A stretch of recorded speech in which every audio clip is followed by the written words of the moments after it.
तो hi friends, welcome है आप सभी का। नमस्कार, जोहार। और इस वीडियो में हम लोग बात करने वाले हैं Kolhan university Chaibasa BCom first semester का minor paper. BCom minor paper में आपको क्या पढ़ना है? तो आपको पढ़ना है बिजनेस इकोनॉमिक्स। ठीक है, बिजनेस इकोनॉमिक्स का यह पिछले साल का पूछा हुआ प्रश्न पत्र है। 2024 में पूछा गया है। आप बोलिएगा झूठ बोलते हैं, क्या है यहाँ पे 23 लिखा हुआ है। अरे भाई, लिखा हुआ पे मत जाओ, ये एग्ज़ाम 24 में हुआ है। ठीक है, आपका 25 में एग्ज़ाम होगा ना, तो यहाँ पे 24 लिखा जाएगा। समझे बात को? हाँ, क्योंकि एग्ज़ाम एक साल लेट आपका सेशन चल रहा है। ठीक है, 23-27 सेशन में पूछा गया पेपर है। टाइमिंग 3 आवर, और पास करने के लिए आपको 75 नंबर का एग्ज़ाम होगा। इसमें 30 नंबर लाना होगा। कितना? 30 नंबर। ठीक है, 30 मार्क्स लाइएगा तो आप इसमें पास माने जाइएगा। चूँकि आपका पहला एग्ज़ाम है तो आपको थोड़ा सा डर भी लग रहा होगा कि यार कैसा क्वेश्चन आता है। तो चलिए देख लीजिए एग्ज़ाम से पहले कि क्वेश्चन किस टाइप से आता है। ठीक है, और यहाँ के जो मैं दे रहा हूँ पिछले साल के क्वेश्चन, इसको करके जाइएगा, क्योंकि यहाँ से डेफिनेटली 2-3 क्वेश्चन मैच करेगा। ठीक है, क्योंकि हर साल प्रीवियस ईयर से क्वेश्चन रिपीट होता है। तो प्रश्न है हमारा इससे पहले कि परीक्षार्थी यथासंभव अपने ही शब्दों में उत्तर दें। ठीक है, यानी कि आपको किताबी भाषा का प्रयोग नहीं करना है, अपने शब्द में आंसर करना है। कोल्हान यूनिवर्सिटी चाईबासा के बारे में जानते हैं या नहीं जानते हैं? चलिए 1 मिनट में बताता हूँ, उसके बाद क्वेश्चन पेपर देखेंगे हम लोग। क्वेश्चन पेपर तो देखना है। ये जो आपका कोल्हान यूनिवर्सिटी है, ठीक है, केयू के नाम से इसको शॉर्ट में जाना जाता है। यह 3 जिलाओं में इसके कॉलेज फैले हुए हैं। कौन कौन जिला? पूर्वी सिंहभूम, जिसको ईस्ट सिंहभूम, जिला मुख्यालय जमशेदपुर में है। वेस्ट सिंहभूम यानी कि पश्चिमी सिंहभूम, जिला मुख्यालय चाईबासा में है। और यहाँ पे यूनिवर्सिटी भी कैंपस यहीं पे स्थित है। और एक है सरायकेला खरसावां। ठीक है, और इसका जिला मुख्यालय आदितपुर में स्थित है। तीनों जिलाओं को मिला के सिंहभूम कहा जाता है, कुल मिला के इन तीनों जिला को। ठीक है, और ये जो है कोल्हान यूनिवर्सिटी में जितने भी कॉलेज हैं इन्हीं 3 जिलाओं में फैले हुए हैं। ठीक है, यानी कि इन 3 जिलों के जितने भी कॉलेज को हैंडल कौन करता है? कोल्हान यूनिवर्सिटी चाईबासा। ये 2009 में बना है, रांची यूनिवर्सिटी से अलग होके। ठीक है, चलिए इतना जान लीजिए काफ़ी है। अब आप अपने यूनिवर्सिटी के बारे में थोड़ा जानकारी ले ली है कि कब इसका जन्म हुआ। 2009 में जन्म हुआ है। ठीक है, तो देख लेते हैं। और रांची यूनिवर्सिटी से अलग हुआ था। Very short answer type question सबसे पहले आता है ग्रुप ए। ग्रुप ए जो है आपका 15 मार्क्स का है, जिसमें से 5 मार्क्स वाले 2 क्वेश्चन, ठीक है, और 1 मार्क्स वाले 5 क्वेश्चन आएंगे। ये हो जाएगा 15 मार्क्स ग्रुप ए। और ग्रुप बी रहेगा आपका 60 मार्क्स का, जिसमें 15 मार्क्स वाले 4 प्रश्नों के आंसर करने होंगे। ठीक है, चलिए हम लोग आगे बढ़ते हैं। और पेपर का आंसर आप लोग हिंदी या इंग्लिश किसी भी एक भाषा में कर सकते हैं।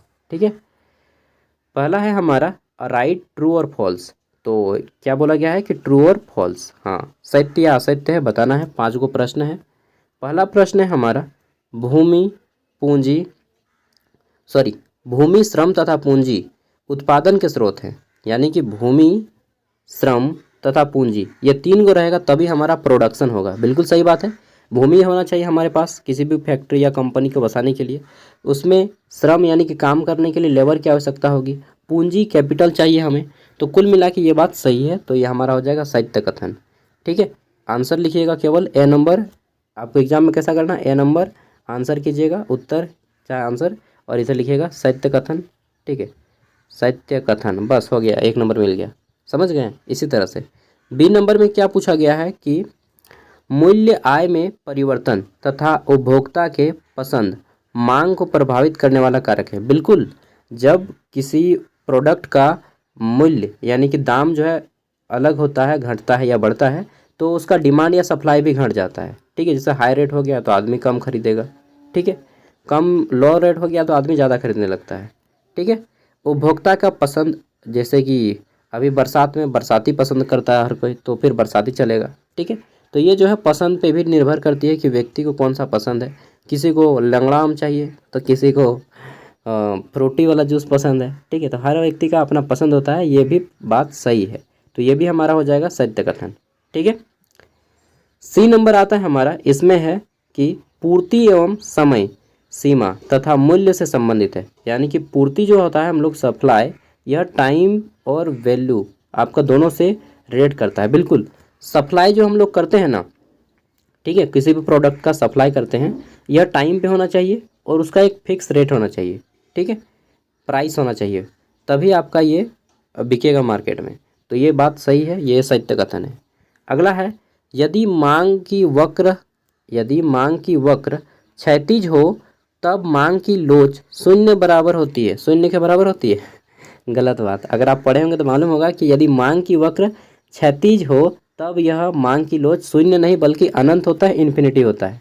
ठीक है, आपको मालूम है। हाँ, तो ये कथन क्या है? असत्य कथन है, फॉल्स है। ठीक है।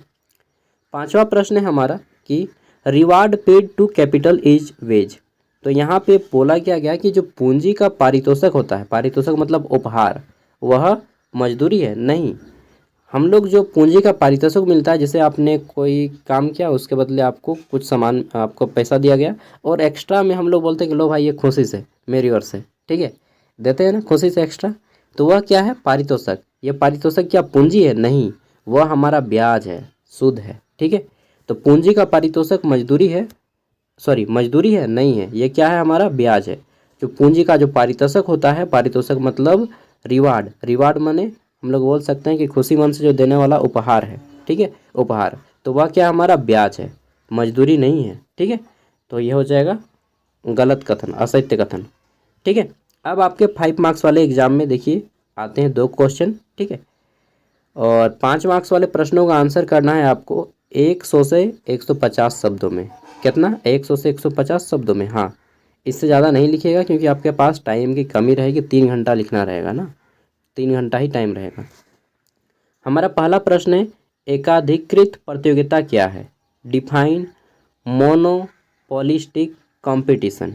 ठीक है, फिर आता है हमारा एकाधिकृत प्रतियोगिता क्या है? तो देश में एक ही प्रकार के मार्केट में एक ही प्रकार का कंपटीशन रहता है, सेम टाइप के वस्तुओं से या सेम टाइप के प्रोडक्ट से या सेम टाइप के जो भी हमारा माल है, ठीक है, वो सेम टाइप से जो रहता है सब सेम, तो आपको एकाधिकार बोलते हैं उसको। ठीक है, और एकाधिकार बाजार जब बात करें तो मोनोपोली होने लगता है। ठीक है, चलिए नेक्स्ट है हमारा, इसको डिफाइन करना होगा आपको डिटेल में।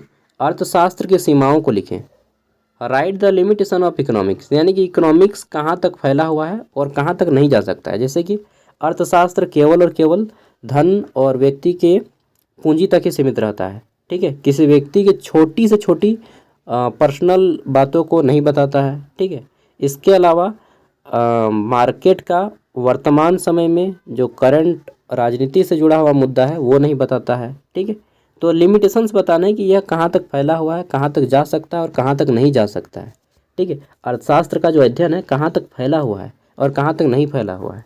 समझ रहे बात को? लिमिट मतलब बाउंड्री बताना है। ठीक है, ग्रुप बी देखिए, इसमें आपको 15 मार्क्स वाले किन्हीं 4 प्रश्नों के आंसर करने होंगे और 15 मार्क्स वाले जो क्वेश्चन आंसर रहेंगे ये लॉन्ग आंसर टाइप है, इसलिए आपकी मतलब टोटल 6 क्वेश्चन है, 4 का ही आंसर करना है।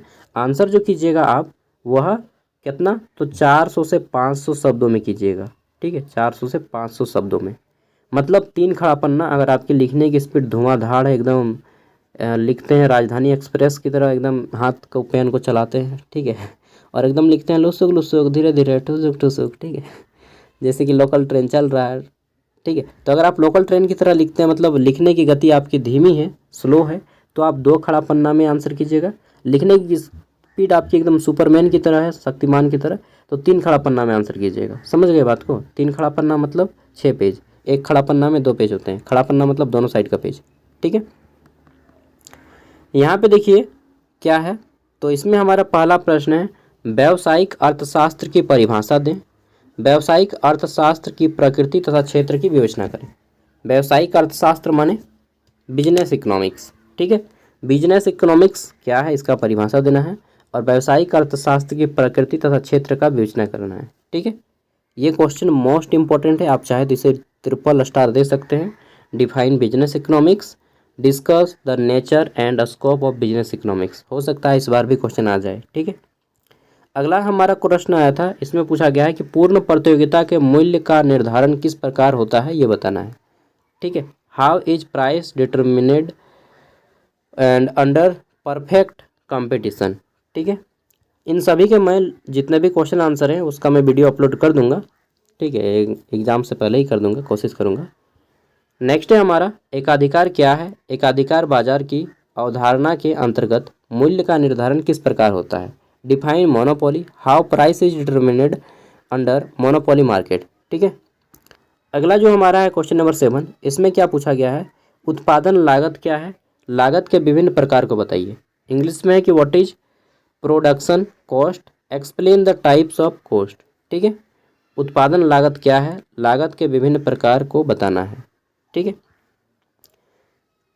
ये 8 नंबर क्वेश्चन है। इसमें पूछा गया है कि मांग की लोच के कौन कौन से प्रकार हैं, इसकी व्यवहारिक उपयोगिता क्या है। ठीक है, मांग की लोच के कौन कौन से प्रकार हैं, इसकी व्यवहारिक उपयोगिता क्या है, ये बताना है। ठीक है, नेक्स्ट है हमारा यहाँ पे 9 नंबर। इसमें पूछा गया है कि उपयोगिता क्या है, यूटिलिटी क्या है। ठीक है, उपयोगिता ह्रास नियम की सचित्र व्याख्या करें। जहाँ पे आपको सचित्र बोले यानी कि डायग्राम बनाना होगा, इमेज बनाना होगा, सो दैट कि आप एग्जाम में पेंसिल वगैरह लेके जाएं। ठीक है, पेंसिल और स्केल। और एक चीज़ मैं बता रहा हूँ, देखिए एग्ज़ाम जब आप देने जाइएगा तो एक स्केल लेके जाइएगा। क्यों, हर एग्ज़ाम में, हाँ हर एग्ज़ाम में पेज जो रहेगा ना आपका, एक साइड में आपका मार्जिन छोड़ा रहेगा। आपको क्या करना है, मार्जिन जो छोड़ा रहेगा आपको खुद से दोनों साइड में मार्जिन देना है। जैसे यहाँ पे मार्जिन लिखा रहेगा आपका कोल्हान यूनिवर्सिटी। ठीक है, आपको इधर थोड़ा सा और बढ़ा के देना है और इधर थोड़ा सा और बढ़ा के देना है और पेज को छोटा कर देना है। ठीक है, दोनों साइड में आप मार्जिन छोड़िएगा। मार्जिन को हिंदी में हाशिया बोलते हैं। इससे आपका पेज छोटा हो जाएगा और दिखेगा भी अच्छा। ठीक है, और जल्दी जल्दी पेज भर जाएगा। ठीक है, सब पेज भरेगा तो एग्जामिनर को भी लगेगा कि चलो भाई बुद्धिमानी ही सही, लेकिन लड़के ने तो पेज तो भरा है या लड़की ने पेज भरा है। ठीक है, और पेज भी भरते हैं, इसका भी आपको एग्ज़ाम में मार्क्स मिलता है। आपको मालूम है, मालूम तो होगा ही। ठीक है, तो इंडियन एजुकेशन जो सिस्टम काम करता है ना, माने या ना माने, पेज भरने के सिद्धांत पे काम करता है। ठीक है, 60% इस सिद्धांत पे काम करता है कि आप कितना पेज भरें और 40% इस सिद्धांत पे काम करता है कि आप कितना एक्यूरेट आंसर दिए हैं। ठीक है, तो अगर आप गलत भी आंसर किए हैं लेकिन पेज पूरा लिख के भर दिए तो आपको कुछ ना कुछ मार्क्स मिल जाएगा। ठीक है, ऐसा हमारा एजुकेशन सिस्टम ही है, तो क्या करें। ठीक है, चलिए, टेढ़ा है पर मेरा है, जैसा है एजुकेशन सिस्टम है पर हमारा है। ठीक है, तो इसको सुधारना पड़ेगा, बट अभी आप लोग एग्ज़ाम दीजिए, बाद में सुधारा जाएगा। ठीक है, और इसके बाद जो भी पेपर है मैं अपलोड कर दूंगा। और अगर आपने नहीं देखा है इसका मेजर पेपर वाला, ठीक है, उसका भी हमने अपलोड कर दिया है। और बाकी जितना भी पेपर है, सेक पेपर हो गया, अंडरस्टैंडिंग इंडिया हो गया, एनवायरमेंटल स्टडीज़, सब अपलोड कर दिए हैं और धीरे धीरे और भी वीडियो अपलोड कर देंगे। ठीक है, फर्स्ट टाइम आए तो सब्सक्राइब कर लें, क्योंकि यह चैनल आपको बहुत काम देगा पूरा का पूरा ग्रेजुएशन में। ओके दोस्तों, बाय बाय, टेक केयर।